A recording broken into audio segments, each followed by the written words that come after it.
and let's say I have a brother. My brother would sleep with my wife, and she will produce his son. But that son would be my son. For what purpose? So that I will have a share in the land of Canaan, the promised land, which God promised to my forefather Abraham. If I am in this scenario, I am a son of Abraham, right? And I have a wife. So if this is all the case, right? When did this law come into effect? You would say, oh, this law came into effect when Moses wrote down the law, the Mosaic law. Wrong.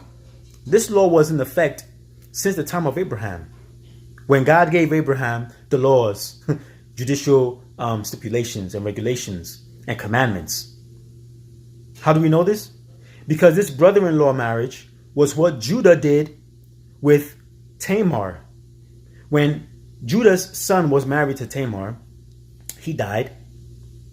Judah gave Tamar, the brother of his son, and when I believe his name was Onan, and when he was having relations with Tamar, Judah's son was having relations with Tamar, instead of, ejaculating inside of her, he removed his phallus and ejaculated upon the earth. Why? So that he would not perform his brother-in-law rights, which his brother deserves. And what did God do? God killed Onan for that. I believe his name is Onan. So this law was in effect way before the Mosaic law. But who gave Onan that command? So that God expects Onan to obey that command. To the point where when Onan disobeyed that command, God killed him. So this command wasn't no geographical thing or tradition of humans. No, this command came from the Almighty, which he passed down to Abraham, which Judah's son knew. But because he disobeyed it, God killed him. So there were laws. So God kills Onan for not ejaculating inside of his brother's wife. But he doesn't give any punishment to Judah for sleeping with whom he thought was a prostitute. And in fact, God causes his son to come out of the seed of that prostitutionist act. Christians, I'm telling y'all got it all twisted. Y'all got it all twisted. A naked woman on OnlyFans is not a sin. A naked woman sleeping with a man on OnlyFans is not a sin.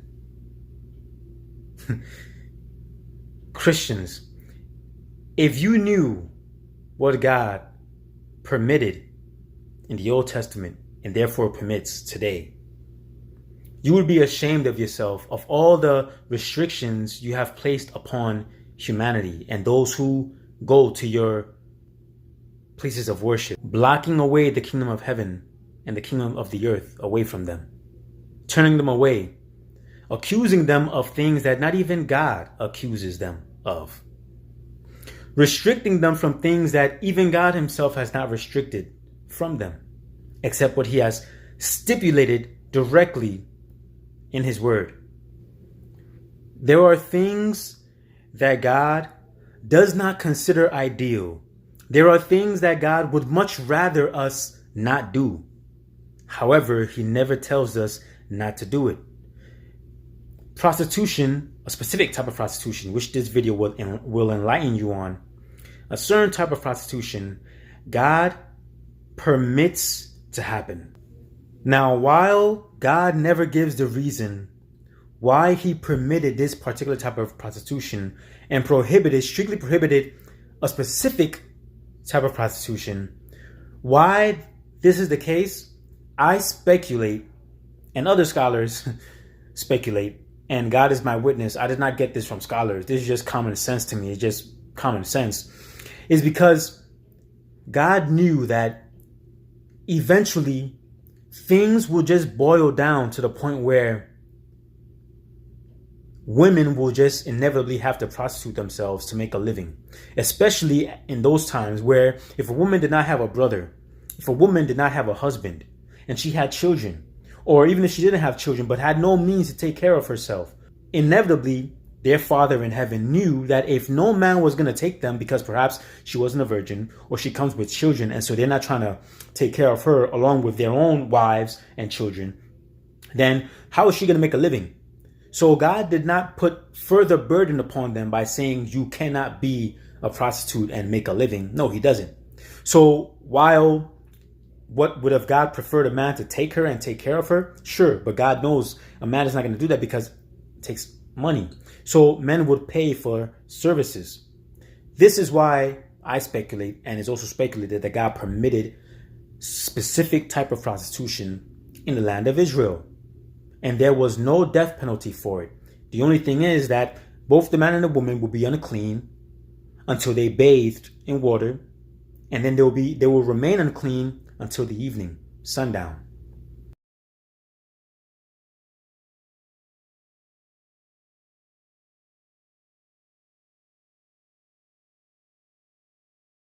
Let me give you an example of something that God hates, but yet permits. As a matter of fact, he hates it, but he permits it.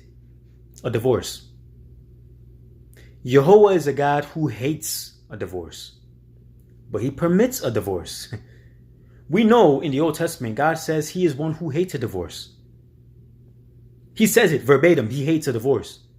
But yet in the same vein, he gives out the pathway through which a man who is seeking to divorce his wife should go about divorcing his wife. So obviously, a divorce is not a sin. It's just something that God hates. He prefers it to not take place, but he permits it. Now, I can go over a bunch of things that are sinful, that you and I know are deliberately sinful, and God would not permit, nor would he provide the guideline for you to go about doing it. No, because it's a sin to him. So he would not give you the guidelines on how to do certain things. Like he would not give you the guidelines on how to take your fellow man's wife, because that is a sin. That warrants your death. There's a shedding of blood, so that's considered a sin. But there are other things that are not considered a sin, which is just considered uncleanliness.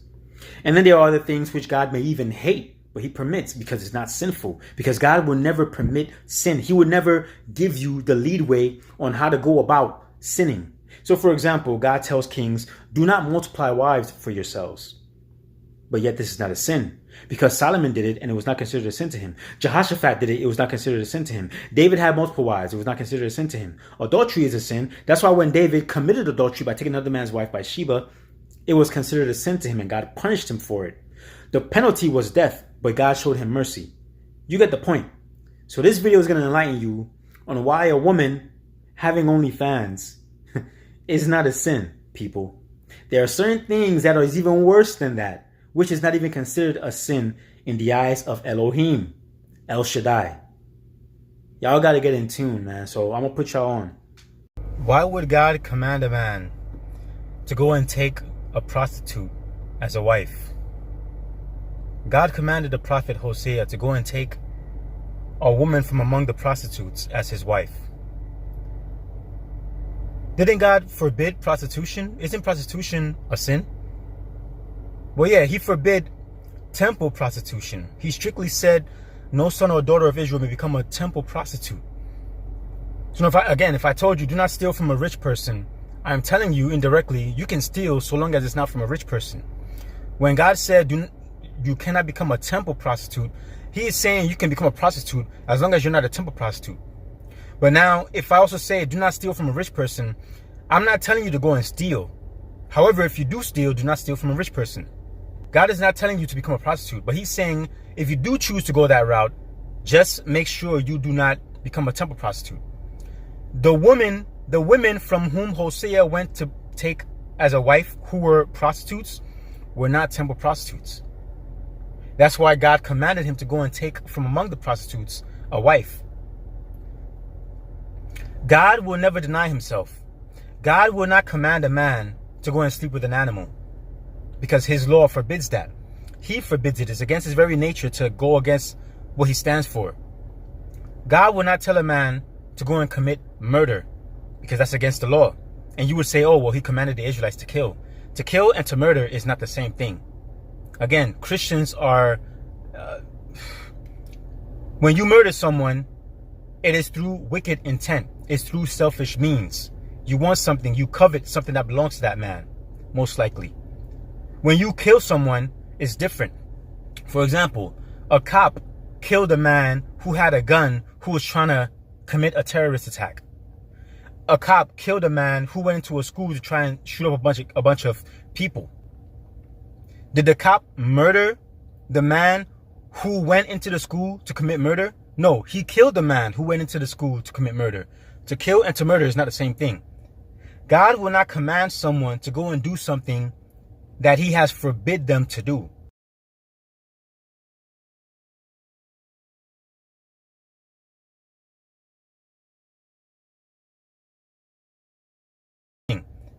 God will not command someone to go and do something that he has forbid them to do. In the New Testament, Paul told in the Corinthians in his letter, he said, don't you know that you are joined together with Christ? So you cannot sleep with prostitutes. Now, when Paul was writing to the Corinthians, what he was writing to them about was temple prostitution, Kadesh prostitution. That's why he went further on to say that, don't you know that you belong to Christ? Therefore, what are you doing joining yourself with temple prostitutes? Because if you join yourself with a woman, you are not breaking your union with God and Christ by sleeping with a woman. That's just a woman. That's just another human. No, you break your union with God and his son when you cheat against them. And how do you cheat against God and his son? By worshiping other gods. How do you cheat against them? By sleeping with a woman. How are you worshiping other gods? By sleeping with a woman. Only if that woman is a temple prostitute. That's why God strictly prohibited temple prostitution. He strictly forbid temple prostitution. Because when you sleep with, again, the sins of the Israelites with the Moabite women, it wasn't because they slept with the women. No, it was because the women were temple prostitutes. It's because the women caused them to engage in Baal worship. They ate animals. They ate food sacrificed to pagan gods. They ate food sacrificed to pagan gods. And they bowed down to those pagan gods. So that was why God was incensed at them. God mentioned that was the reason why he was incensed at them. Not because they slept with the Moabite women.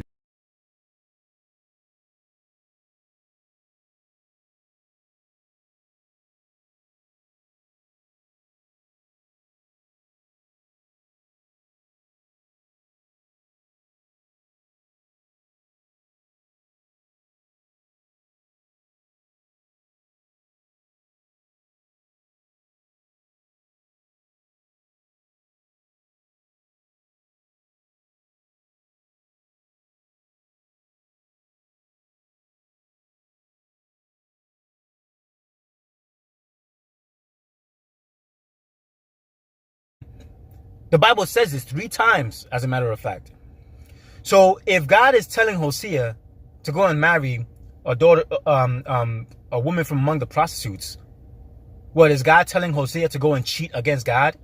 Because according to Paul, that would mean he's cheating against God. But no, sleeping with a woman, whether she's a prostitute or not, is not cheating against God, unless she is a temple prostitute, which is why God strictly prohibited temple prostitution. You understand this now?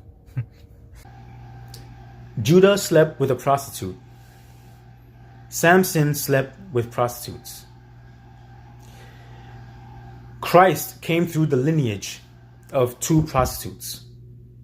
There's this famous case with Solomon where these 2 prostitutes who were prostitutes in the land of Israel, so they are committing prostitution in the land of Israel, and they get pregnant through the act of prostitution, and they come before Solomon because one of the prostitutes' son dies in the middle of the night. And the other one, and so she switches her son, her dead son, with the living son of the other prostitute. And when they wake up, there's a dispute. So they bring the case up before Solomon. And everybody knows that these 2 women are prostitutes in the land of Israel. Isn't there a Mosaic law that prohibits prostitution in the land of Israel? So that there should even be a case among 2 prostitutes? There shouldn't be a case. They should just be put to death because they're committing prostitution in the land of Israel, right? Well, no. The law prohibits certain types of prostitution. Let me break it down to you. Yehovah says, fathers must not prostitute their daughters, so that the land does not turn to wickedness. If a parent is prostituting their child, their daughter, you must understand that that's a wicked thing. Let me give you an example of what God means by wickedness. Do not boil a kid of a cow, the child of a cow, in the cow's milk. That is a form of wickedness. Another example of wickedness. Do not sleep with a mother and her daughter. That is wickedness.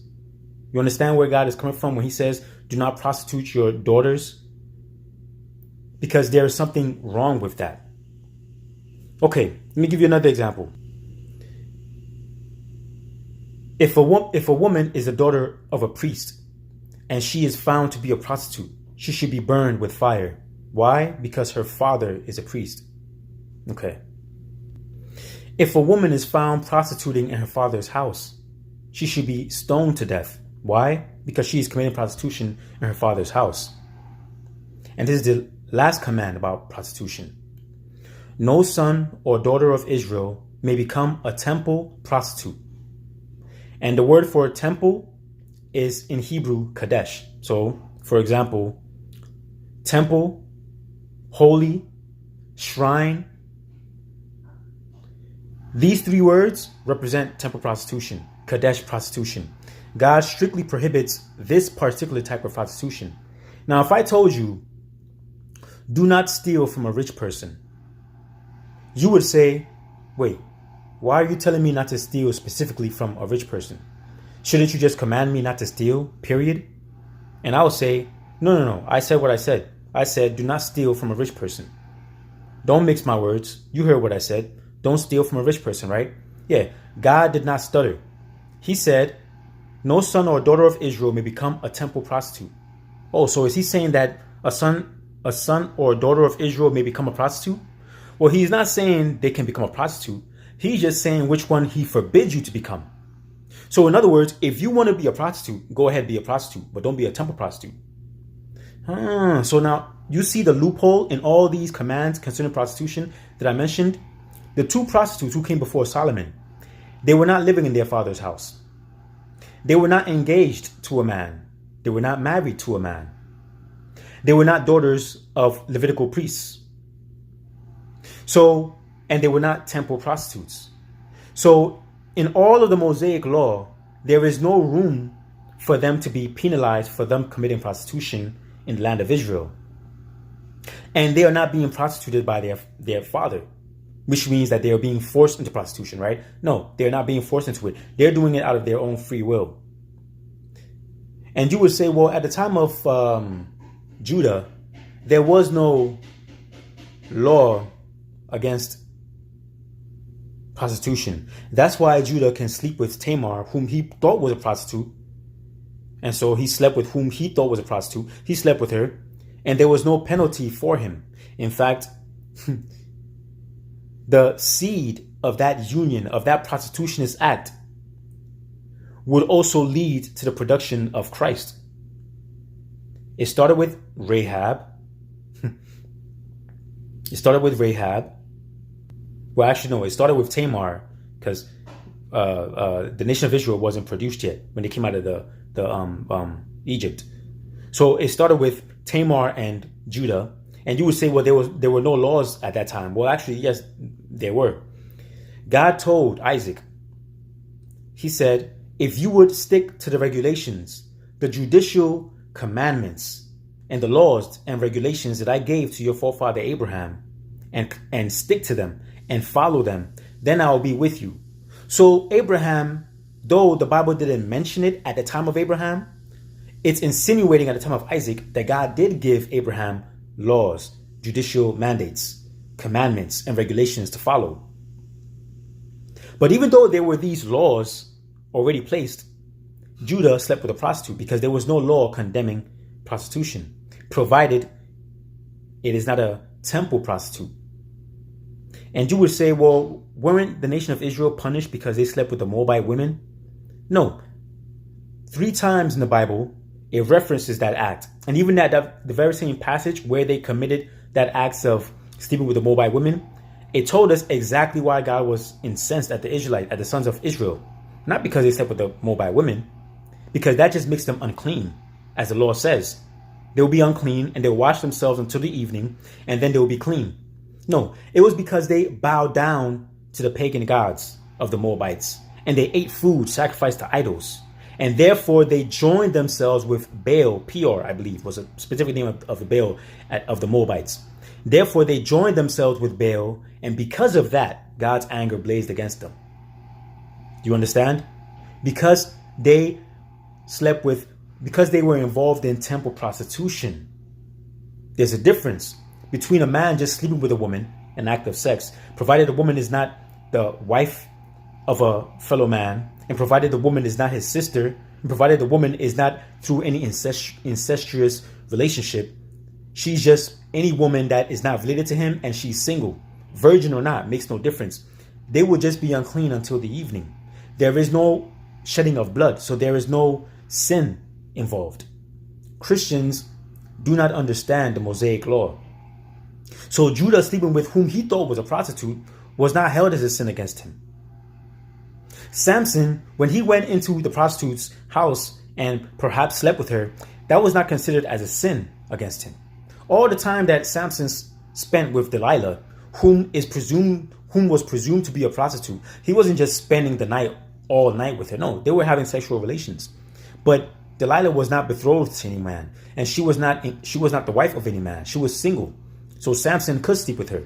And even though Samson was a womanizer, he was mentioned in the book of Hebrews among those who are in the hall of faith. Again, Christians do not understand these deep things about the scripture. So now, if all that I'm saying, if you doubt it, well, just go back to what I mentioned originally about the 2 prostitutes who came before Solomon. Ask yourself, why were they not sentenced to death? Ask yourself, after the case was done, what did those 2 prostitutes go right back to doing in the land of Israel? And with whom were they committing these acts of prostitution? Was it not with the sons of Israel?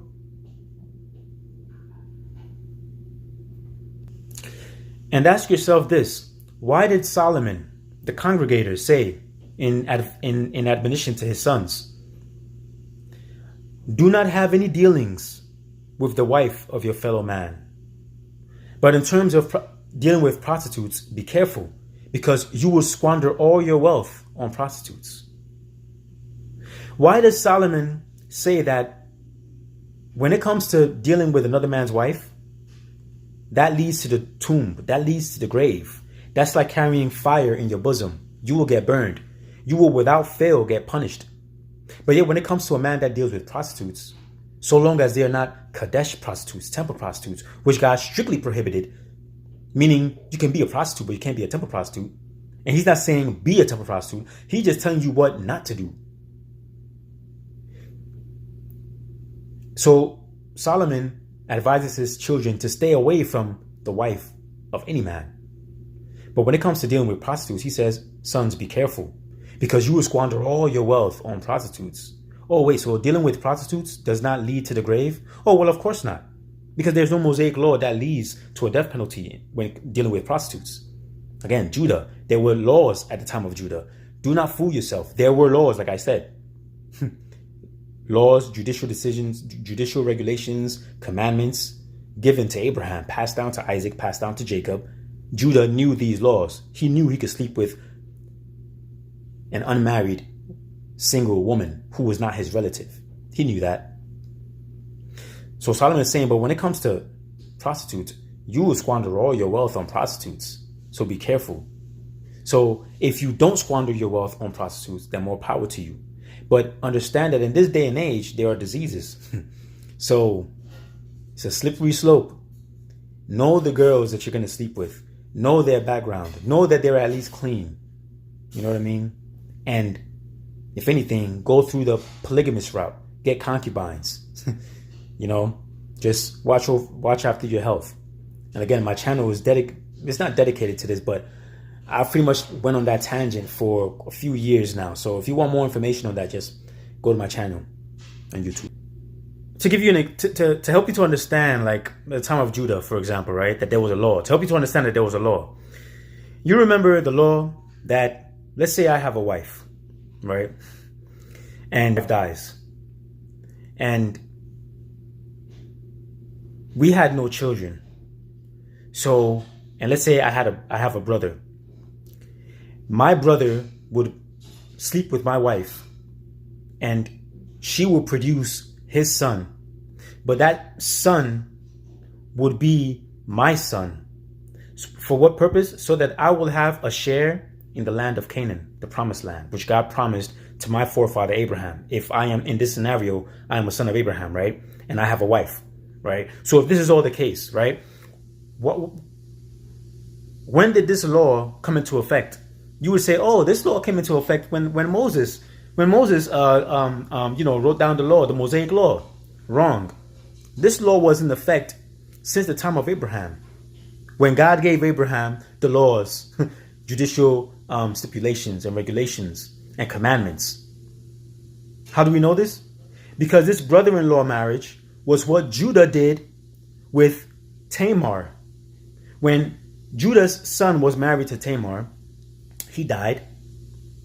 Judah gave Tamar the brother of his son, and when I believe his name was Onan, and when he was having relations with Tamar, Judah's son was having relations with Tamar, instead of, ejaculating inside of her, he removed his phallus and ejaculated upon the earth. Why? So that he would not perform his brother-in-law rights, which his brother deserves. And what did God do? God killed Onan for that. I believe his name is Onan. So this law was in effect way before the Mosaic law. But who gave Onan that command? So that God expects Onan to obey that command. To the point where when Onan disobeyed that command, God killed him. So this command wasn't no geographical thing or tradition of humans. No, this command came from the Almighty, which he passed down to Abraham, which Judah's son knew. But because he disobeyed it, God killed him. So there were laws. So God kills Onan for not ejaculating inside of his brother's wife. But he doesn't give any punishment to Judah for sleeping with whom he thought was a prostitute.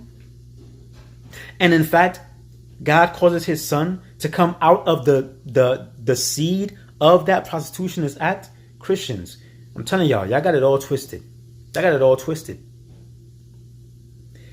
God told the Israelites when they would go to war and they were away from their wives and they needed, as a matter of fact, even in Islam, there's a passage about this with Islam, which means it was kind of like a common thing. Let me mention that one first, even though I don't believe in Islam, but this is an interesting fact. It is recorded that when Muhammad would go to war with his men and they would be away from their wives for several, and their wives and concubines, because obviously Islam is a polygamous, Christianity is too. Again, Christians can have more than one wife and concubines, and premarital sex is not a sin. When it involves idolatry, then it becomes fornication. Pornea is when you have relations with a temple prostitute, what God strictly prohibited. Now, Muhammad and his men would be away at war for extended periods of time, and they would tell Muhammad, what do you want us to do? You want us to castrate ourselves? Like we need, hey man, we need what we need. And so what did Muhammad do? He allowed them to pay women. It was certain thing that they did where they can sleep with women, however much they wanted to satisfy their natural.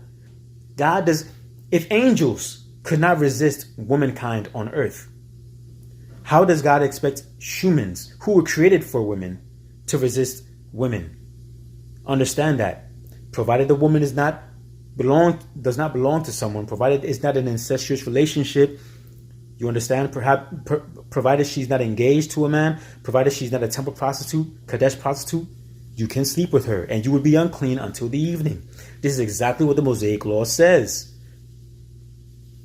Hosea, the prophet, went and took one of the prostitutes to be his wife. This prostitute was not a temple prostitute. Understand that. She was just a regular prostitute. The regular prostitutes that Samson slept with. Now, let's go to the biblical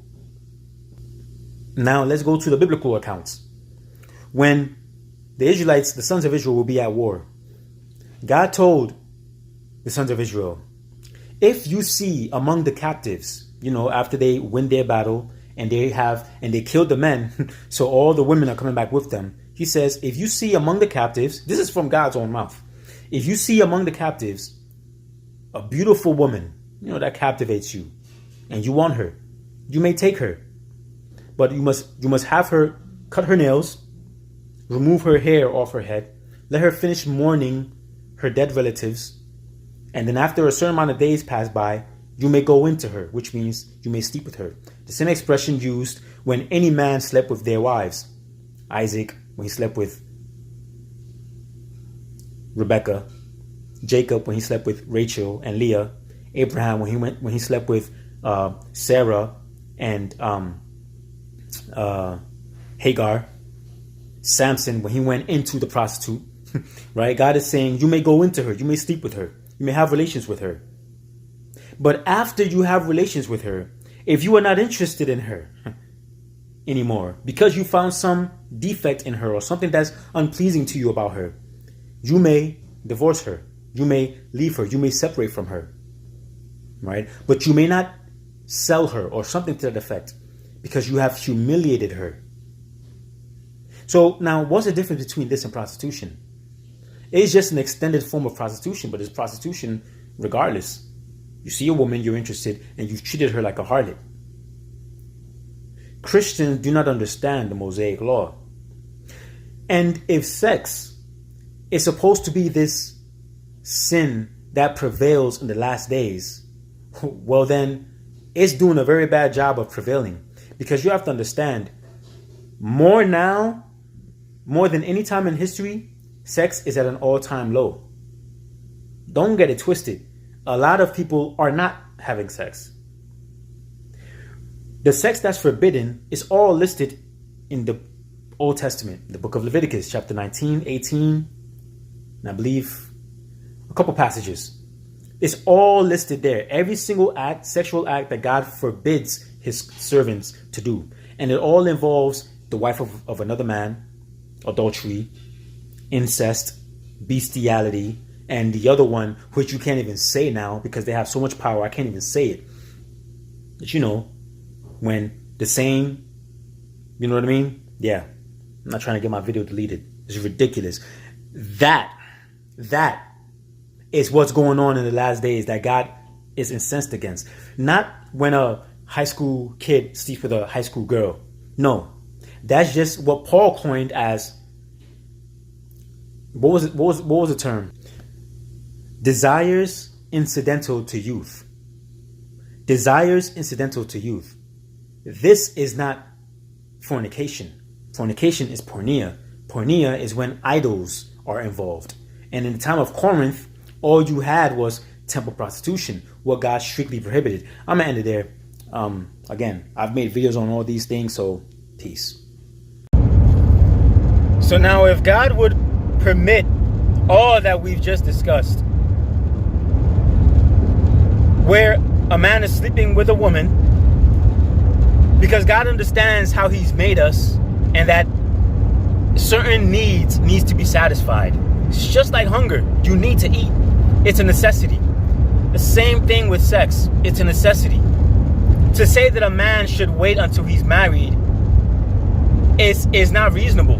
Because even Paul said that when two people are married, they should not let extended periods of time come in between the two of them so that the devil does not lead them to temptation. In other words, lead them to cheat against their spouses, because it is a necessity. So what? This is only the case if two people are married. That's when they need to have their sexual desires satisfied. But if they're not married, they don't need to have their sexual desires satisfied, because for them, if they're not married, the devil is not going to provoke them to temptation. No, they need to have their sexual needs satisfied too. Except that when you are married, now certain things come into play. And that's why when Christ explained it to his disciples were like, well, if that's the case, then it's better to not be married. Exactly. It's better to not be married. Because then you can do certain things that if you're married, based on the vows that you've made, especially if you're a woman, you're restricted to. But a married man can have multiple wives and concubines. Again, different discussion, right? So if God will permit these things to happen, then a man masturbating because of porn is not a problem. A man masturbating to a woman's OnlyFans is not a problem because their needs must be satisfied. The only problem is when a man becomes addicted to pornography. Just like there's nothing wrong with food, but if a man is addicted to food and he's a glutton, it becomes a sin. If a man is addicted to wine and he becomes a drunkard, it becomes a sin. But if a man drinks wine, like Paul told Timothy, stop drinking water, drink a little wine because of your stomach ulcer or stomach problems, there's nothing wrong with drinking wine. If a man is hungry and he eats, there's nothing wrong with. You can even break God's law for the sake of satisfying your hunger. When David broke the law and ate the showbread, which was only that, for show. When he broke the law and ate the showbread, him and his mighty men, they were not put to death. Even though the law said that anyone who eats the showbread must be put to death. Why? Because they ate the showbread for the sake of their lives.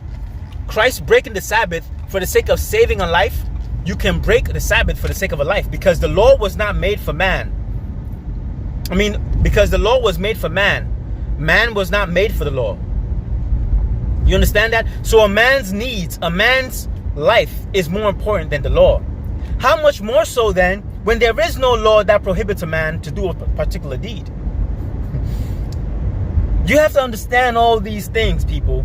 So the Christian says, if you have an OnlyFans, you've committed a sin. You are so wrong.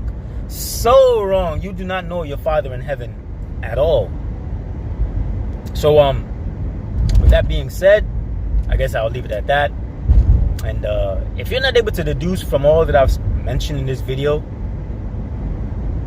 like what you need to deduce, then I feel bad for you. You have no power of reason. But yeah, peace. I'll leave it at that. Take care.